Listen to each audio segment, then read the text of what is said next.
To live life as art, to apply artistry in a life is to, first of all, bring intention, bring consciousness.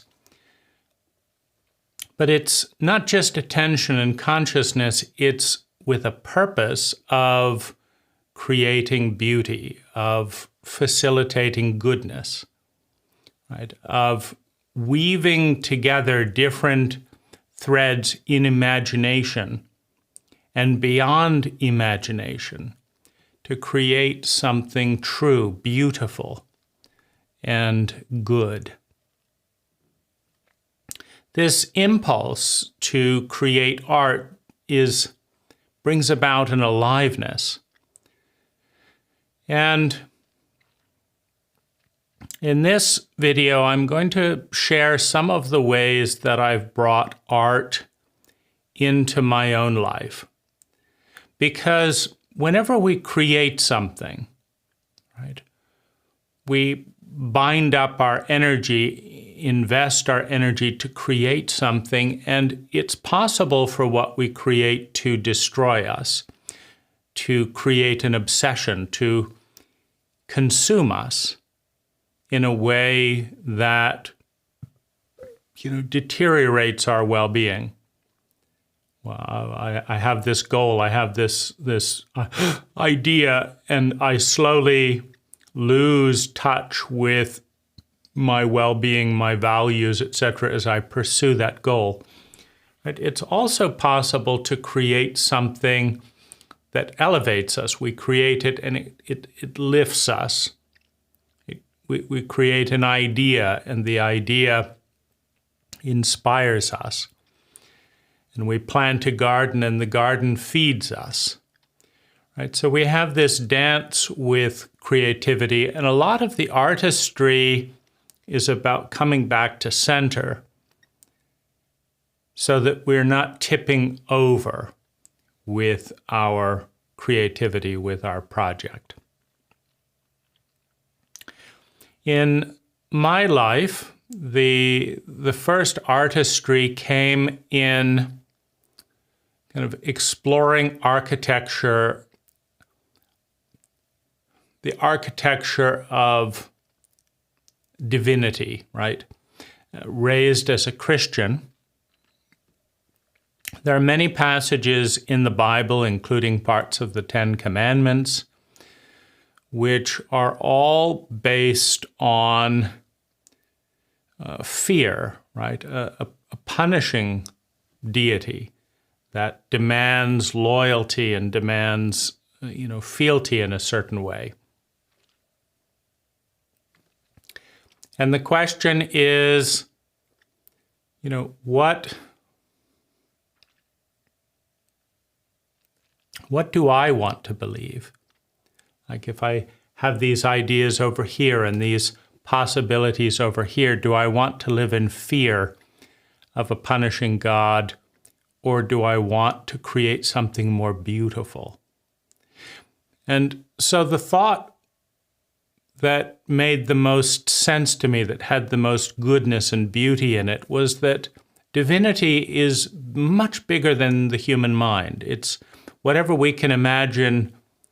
God, Goddess, all that is so much more than what we can imagine in one small mind in one moment in time. And so if we can imagine it, it's probably real in some place, somewhere, right? And so then it becomes about finding our personal relationship with something much bigger than ourselves, rather than being frightened and held in the past, right? And that's a bit of artistry there. It's a bit of artistry, when I formed my first and only company at age 17, I did a thought process, a weaving process, in which I looked at all the things I loved to do, all the things I believed in, right, that seemed like they were good things, all the things I was capable of doing, all the things that I could fund myself for $500, which was a lot of money for me at 17 years old. and looking at different possibilities that would fit within, that bring those things together, right? One of the things I came up with was starting a landscape company, beginning with maintenance and small projects, moving into design, and doing that for now 30 years and counting in my life to create beautiful gardens, which are art that has to take into account time. When you do a painting, it's static. But imagine if the paint grew, right? Imagine if the paint changed with the season, right? It takes more thought, it takes more skill, it takes more artistry. And so painting with plants, right, is, a dynamic form of artistry that makes people's homes valuable, right? It creates an enjoyable place to connect, creates beauty, it brings life to an area of bare soil.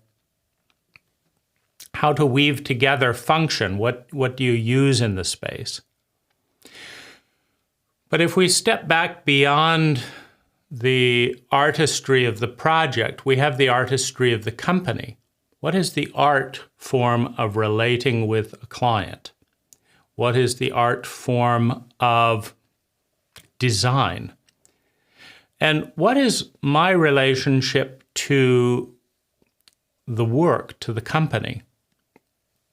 Do I want a company that gets bigger and bigger and takes up more and more of my time, right? Do I want to be a manager, right? Or do I want to be a creator, right? Do I want to make the company bigger and make more money with the company getting bigger? Or do I want to develop my skills and generate more net profit per hour as a result of higher skills, right? Do I want to engage with doing the work all myself, one person, two person, three person, four person, right? What's the ideal size of the company that will bring about the best value, but also the best experience, right? And do I want to get into maintenance or just design or just installation? And the artistry, the biggest artistry of all in this is freeing up more of my time. Freeing up more of my time to travel, to do things that I like to do, so that on a day like this, I might spend 2 hours working in my company and looking at things and overseeing things, but then spend the rest of my time donating to my nonprofit or NGO, right? And how to put as much of my money into things that I believe in and as little of my money in things that I do not believe in. That's also an art form, right? So, whether it's painting, whether it's the art of spending time with my dog, right? Whether it's the art of spending time in other countries and learning which country brings out parts of me that I love, right? Whether it's the art of writing a contract in such a way that there are no arguments, whether it's the art of creating a relationship, a sexual relationship, an emotional relationship, a mental relationship that brings those parts together, whether it's the art of creating a relationship that creates more beauty, more truth, less stress, right? That facilitates growth rather than pulling each other back. The art of a conversation. Right? Everything can be a form of art. And in the art that I'm developing, at this time, exploring time in the Philippines, right? Imagining buildings and architecture, imagining gardens, imagining dance, right? Looking at the way to design time, It's it's all about balance. It's all about skill. It's all about beauty. It's all about art. And the greatest art of all is the art of connecting with other people in a way that brings out the beauty in them, that brings out the artistry in them, right? That touches their sense of beauty, truth, and goodness, and gives a space for that to blossom. Right? This is an incredibly beautiful, right? It's an incredibly exciting, inspiring opportunity to watch the beauty in other people develop and grow over time, right? So their spirit awakens, so their soul is touched, right? So they enter their body fully. It's a very exciting, it's a very beautiful thing to be around. And I hope you can be a part of it.